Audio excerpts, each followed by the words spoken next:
अगर आप भी चाहते हैं यमुना म्यूजिक के ऑडियो वीडियो सबसे पहले आप तक पहुंचे, तो हमारे चैनल को सब्सक्राइब करें और साथ ही साथ बेल आइकन को दबाना ना भूलें, ताकि सभी वीडियो आप तक पहुंचे। धन्यवाद।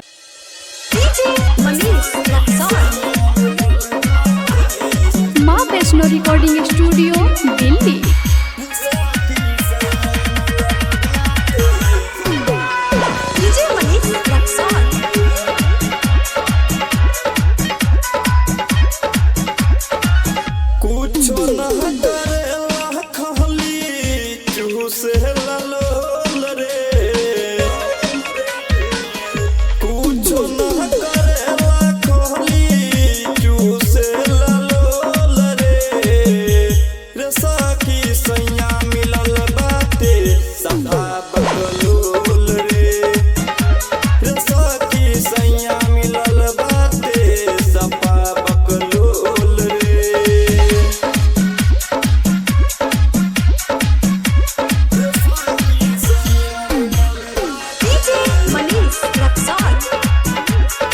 माँ वैष्णो रिकॉर्डिंग स्टूडियो दिल्ली।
माँ वैष्णो रिकॉर्डिंग स्टूडियो दिल्ली।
से ललोल रे।